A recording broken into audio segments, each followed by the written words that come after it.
Experiències emprenedores, dificultats per emprendre. Dificultats per posar en marxa el projecte. Julieta Galeano, Sigmund, Raúl Palacios, Embalité y Andrea Troche, Camachús. Las principales dificultades que encontré, la primera fue poder poner mis ideas en papel. Otra de las dificultades era que al ser por primera vez autónomo, no tenía muy bien claro lo que yo tenía que responsabilizarme de mis pagos, de mis impuestos, de Hacienda y de todo lo que conlleva. Y por último, el capital. Les principals inconvenients que em van trobar és que no havien creat mai la nostra experiència a l'hora de crear una empresa. No? Sí que és veritat que vam començar amb Barcelona Activa al principi i després amb Procornellà, amb el centre d'empresa de Procornellà.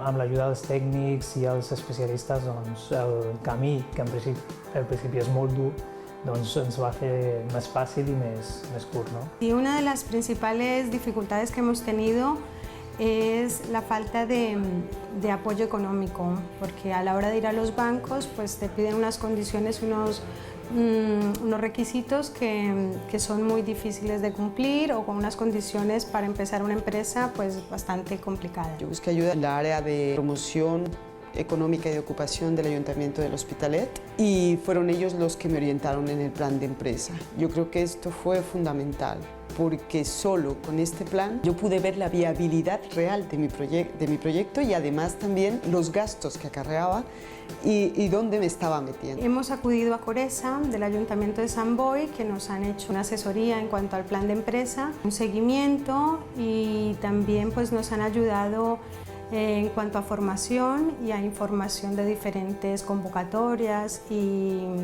eventos relacionados con nuestro sector. Moments de satisfacció, moments de màxima por.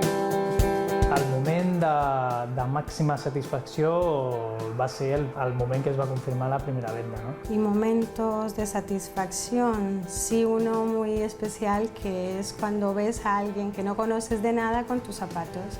Pues eso agrada mucho y te hace mucha ilusión. El moment de màxima por va ser un minut després de que es va confirmar la primera venda, no? Perquè ara tenies moltes expectatives i havies de complir com si ja portessis 200 vendes fetes. ¿No?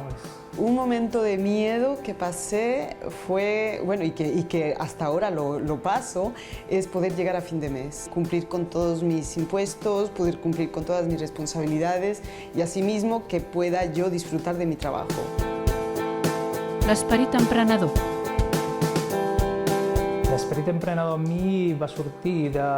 No tinc cap referència emprenedora en la meva família. Espíritu emprendedor, en mi familia no ha habido nadie que empiece una empresa o que empiece un negocio, pero bueno, en cuanto a lo que es el tema de creatividad, de inquietud, esto pues lo he heredado un poco de mi padre. El espíritu emprendedor siempre lo he tenido, entonces este espíritu emprendedor se ha combinado junto con la vocación y con las ganas de hacer, que yo creo que esto es lo que también me ha ayudado muchísimo a seguir adelante, ¿no? a formar este proyecto, porque creo que sin este espíritu es bastante difícil porque la inseguridad te llega, en un momento llega. Bueno, suposo que és una cosa natural, no? Que tothom tenim a dintre, que hi ha un dit que diu que si vols les coses ben fetes, fes-les tu mateix. No?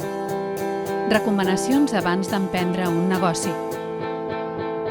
Algú que vulgui emprendre, les qualitats que ha de tenir és ser valent, no? Sobretot ser valent perquè, bueno, encara que sembli difícil, doncs estar ben assessorat és molt important. No tenir por al fracàs perquè, com es diu també, un fracàs en una empresa et dona la visió del que has fet malament i poder muntar un altre negoci aprenent dels errors. ¿No? Las cualidades antes de emprender, yo creo que las más importantes se resumirían en, primero que todo, tener las ganas de hacerlo. En segundo lugar, formarse para poder estructurar y organizar tu empresa. Y por último, la vocación para lograrlo. Xarxa Emprèn. Impulsa el teu projecte d'empresa. xarxaemprèn.gencat.cat